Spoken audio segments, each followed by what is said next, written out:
convicções religiosas. Começando inicialmente pela medicina, acho que é importante perguntar: é seguro e possível tratar um paciente sem transfusões de sangue? E a resposta, excelências, quem dá é a medicina baseada em evidências. A medicina diz que é sim possível tratar sem transfusões de sangue. E prova disso, como o ministro relator mencionou, é que a senhora Malvina, cerca de 1 ano e meio depois, conseguiu realizar a cirurgia no SUS, está bem, vive, presente aqui nesse plenário assistindo essa sessão de julgamento. Agora, além do caso específico dela, algo que merece ser chamado a atenção é que desde a 63ª Assembleia Mundial da Organização Mundial de Saúde, que ocorreu em 21 de maio de 2010, a Organização Mundial de Saúde recomendou que todos os Estados-membros adotassem um programa chamado Patient Blood Management, ou gerenciamento do sangue do paciente. O Estado brasileiro esteve presente nessa Assembleia Mundial e assumiu esse compromisso. O que é esse Patient Blood Management, ou PBM, como é mais conhecido? Basicamente, excelências, ela é uma abordagem sistemática, baseada na medicina com evidências, que busca gerenciar e preservar o sangue do próprio paciente. O PBM ele lida com o chamado trio mortal e de alto custo na saúde, que é a anemia, a perda de sangue e a coagulopatia. Basicamente, o objetivo do programa é preservar e conservar o sangue do paciente, prevenir e controlar a hemorragia, potencializar a formação de células sanguíneas e maximizar a tolerância do paciente à anemia. A razão da OMS ter recomendado essa abordagem em detrimento do padrão transfusional atual é porque a OMS identificou que o padrão atual ele afeta diretamente a saúde e a renda dos países, especialmente os países de baixa renda, que são os que mais transfundem. Em adição a isso, a medicina coletou evidências nos últimos 10 a 20 anos que a transfusão de sangue está cada vez mais associada com a mortalidade e que a medicina tem recomendado transfusões não com base em evidências médicas, mas baseada em padrão cultural e comportamental. Nesse intervalo veio a pandemia do Covid-19 e a OMS intensificou o tom. No ano de 2021, a OMS publicou essa diretriz mundial chamada necessidade urgente de implementar o gerenciamento do sangue do paciente, e aqui ela destaca quais as razões de ter acrescentado a urgência nessa implementação. De acordo com a OMS, é urgente fazer isso porque esse programa que gerencia o nosso próprio sangue, ele traz 3 vantagens muito relevantes. Primeira vantagem clínica. A OMS juntou estudos científicos que apontam que essa abordagem terapêutica reduz significativamente a mortalidade e a morbidade, ou seja, AVC, infarto, infecção e reduz tempos de internação. Em adição às vantagens clínicas, há as vantagens econômicas. A OMS aponta um estudo dizendo que a adoção desse programa, que ela recomendou mundialmente, economiza recursos expressivos em saúde. E, por fim, vantagem ética.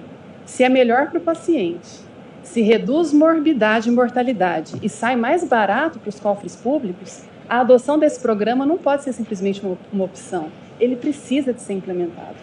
A soma dessas 3 vantagens, aliada aos riscos das transfusões de sangue e a carência de sangue nos hemocentros, que inclusive é uma realidade aqui no nosso país, fez com que a OMS acrescentasse a palavra urgência na implementação desse programa.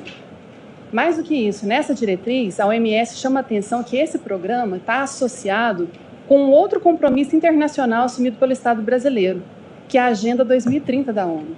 Como é de conhecimento de Vossas Excelências, nessa agenda foram estabelecidos 17 Objetivos de Desenvolvimento Sustentável. O objetivo número 3 trata de saúde e bem-estar geral. Nesse objetivo foram estabelecidas 13 metas. E aqui nessa diretriz, a OMS diz que a implementação desse programa, que gerencia e conserva o sangue do próprio paciente, contribui para atingir 6 dessas 13 metas estabelecidas. E qual é a posição desse Supremo Tribunal Federal sobre as recomendações e as diretrizes da OMS? Vossas Excelências já apontaram que os entes públicos devem aderir às diretrizes, não só porque elas são obrigatórias nos termos do artigo 22 da Constituição da OMS, mas porque elas detêm a expertise necessária para dar plena eficácia ao direito da saúde. Então, por essas razões, parece evidente que, do ponto de vista médico e científico, é legítima, sim, a recusa de transfusões de sangue. Agora, qual é a perspectiva do direito? Quanto a isso, Vossas Excelências têm toda a prerrogativa em dizer, e têm feito isso. Esse Supremo Tribunal Federal tem protagonizado no estabelecimento de decisões que reforçam o valor da dignidade humana, da nossa capacidade de tomar decisões autorreferentes e no reconhecimento de que, se não for permitido exteriorizar a fé não há espaço para a própria fé. E dentre os muitos julgados que Vossas Excelências têm estabelecido os nossos direitos humanos tão preciosos, que merecem elogios e agradecimentos, eu cito a DI 6586 e 6587, que no campo da saúde, tratando do direito à autodeterminação, Vossas Excelências estabeleceram que a intangibilidade do corpo das pessoas, somada à garantia da integridade física e moral dos cidadãos, torna qualquer medida invasiva que ameaça ou comprometa a integridade física flagrantemente inconstitucional. Então, parece que, do ponto de vista do direito, um paciente adulto capaz tem o direito, sim, de estabelecer os limites do seu próprio tratamento. Agora, qual que é a perspectiva da OMS sobre a autonomia? Como é que a OMS enxerga a autonomia do paciente? Nesse respeito, eu chamo a atenção de Vossas Excelências para o tema de segurança do paciente que foi escolhido pela OMS para o ano passado. O tema foi elevar a voz dos pacientes. Entre tantos temas, por que a OMS escolheu esse tema específico? Eu gostaria de ler um trechinho. Abre aspas, a OMS diz: as evidências mostram que quando os pacientes são tratados como parceiros em seus cuidados, ganhos significativos são obtidos em segurança, satisfação do paciente e resultados de saúde. Ao se tornarem membros ativos da equipe de saúde, os pacientes podem contribuir para a segurança de seus cuidados e do sistema de saúde como um todo. Então, a OMS entende que respeitar a autonomia do paciente fortalece todo o sistema de saúde. Mas em que sentido respeitar a autonomia do paciente beneficia os profissionais da medicina, os médicos, que nós tanto respeitamos e valorizamos? Ela beneficia porque respeitar a autonomia do paciente aumenta a segurança jurídica dos profissionais médicos. Os pesquisadores notaram que, mundialmente, há um crescente aumento de demandas judiciais movidas pelos pacientes contra os seus médicos. E eles tentaram identificar qual é a razão dessa insatisfação geral dos pacientes contra os médicos que move eles a entrar contra a ação contra os profissionais. E os pesquisadores identificaram, excelências, que a causa subjacente, a raiz da insatisfação, é uma maior vontade por parte dos pacientes em participar ativamente da tomada de decisões médicas. Os pacientes não querem mais ser tratados como crianças nos seus tratamentos médicos. Eles querem ser tratados como adultos capazes e que participam na tomada de decisões que afetam o próprio corpo. Assim, ao respeitar a autonomia do paciente, essa corte e as cortes que já o fizeram aumentam a segurança jurídica desses profissionais, porque mostra para eles que o dever deles é prestar informações claras e precisas. E cabe ao paciente tomar a decisão que vai afetar o próprio corpo. O paciente tomando a decisão e o médico registrando essa decisão em prontuário, ele estará absolutamente seguro de atuar dentro dos limites do consentimento do paciente. Os nossos profissionais médicos merecem essa segurança. E, por fim, a pergunta é: que impacto positivo o reconhecimento da autonomia da senhora Malvina vai ter sobre o direito de todos nós, pacientes? É um fato histórico, a história é cheia de exemplos que a luta das minorias pelos seus direitos fortalece e robustece o direito das maiorias. É um fato, a senhora Malvina é pertencente a uma minoria religiosa, mas ao se reconhecer o direito dela de participar no próprio tratamento, o direito de todos os pacientes será fortalecido. Excelências, é uma questão de tempo. Todos nós seremos pacientes. E naquela hora em que nós estivermos fisicamente fragilizados, certamente nós gostaríamos de ser tratados como sujeitos de direito e não como objetos da prestação de assistência médica. Naquela hora, nós vamos querer que a equipe médica que nos assistirá fará tudo possível dentro dos limites que nós estabelecemos para o nosso próprio tratamento e que a nossa fragilidade clínica em nenhum momento diminuirá o integral respeito que as nossas escolhas existenciais merecem.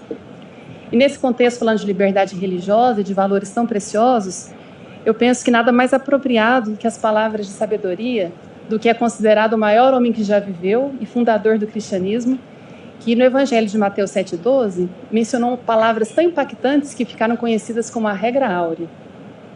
Jesus diz: portanto, todas as coisas que quereis que os homens vos façam, façam do mesmo modo a eles.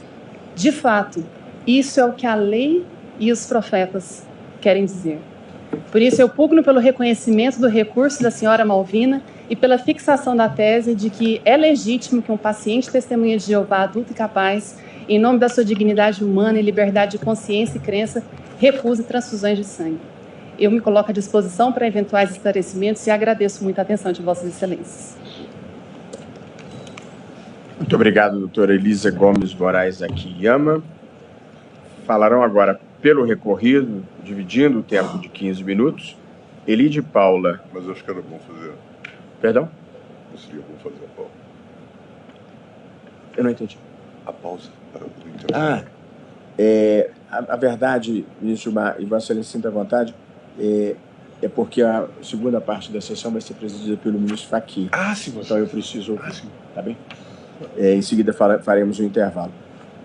Chamo então, para falar pelo recorrido, Elide Paula Souza, as doutoras Luciana Montenegro de Castro Cedeu e a doutora Michele de Oliveira Ferreira Fernandes. Aí, na sequência, falarão os Amit Curi. E aí eu farei o intervalo antes. Vossa Senhoria tem a palavra. Seja bem-vindo à tribuna. Excelentíssimo senhor presidente, ministro Luiz Roberto Barroso, excelentíssima ministra Carmen Lúcia, por videoconferência, excelentíssimos ministros, excelentíssimo procurador-geral da República, boa tarde. Eu fico muito feliz de estar hoje perante essa Suprema Corte defendendo a causa das minorias e dos grupos vulneráveis. Esse é o caso do senhor Eli de Paula Souza. Esse cidadão manauara, de 66 anos de idade, pertence à minoria religiosa das Testemunhas de Jeová. E ele precisa realizar uma cirurgia ortopédica. E, em razão de suas convicções religiosas, solicitou que sua cirurgia fosse feita sem transfusão de sangue. Até hoje, excelências, o senhor Eli aguarda o Estado brasileiro lhe fornecer sua cirurgia sem sangue. Então, a questão posta hoje perante esse tribunal é a seguinte: deve o Estado brasileiro custear tratamento médico sem transfusão de sangue na rede pública de saúde em razão de convicção religiosa? Entendemos, excelência, que a resposta deve ser afirmativa, por pelo menos 3 motivos. Primeiro, como minha colega até já explicou, transfusão de sangue não é o único tratamento para anemia e hemorragia. A Organização Mundial da Saúde recomenda fortemente esse programa e esse protocolo não transfusional, o PBM. O PBM, ele trata a anemia e o sangramento gerenciando o corpo do próprio paciente. E a OMS preconiza que o PBM deve ser considerado como tratamento padrão ouro. Por quê? Porque quando comparado com a transfusão de sangue, reduz as taxas de mortalidade, AVC, infarto e também tempo de internação hospitalar. O segundo motivo, excelências, é porque todos os insumos e procedimentos do PBM estão previstos nos normativos do Ministério da Saúde e nas listas oficiais do SUS, como RENAME, RENEM, SIGTAP ou PME. Inclusive, já existem algumas iniciativas bem-sucedidas de implementação do PBM em alguns entes federativos. Por exemplo, no ano de 2017, o Estado do Ceará criou o PBM como política pública de saúde. O PBM está em fase de implantação no estado do Pará, no Espírito Santo e aqui no Distrito Federal. E, recentemente, iniciou-se estudos de implementação do PBM no estado do Maranhão. Alguns hospitais do SUS já praticam PBM.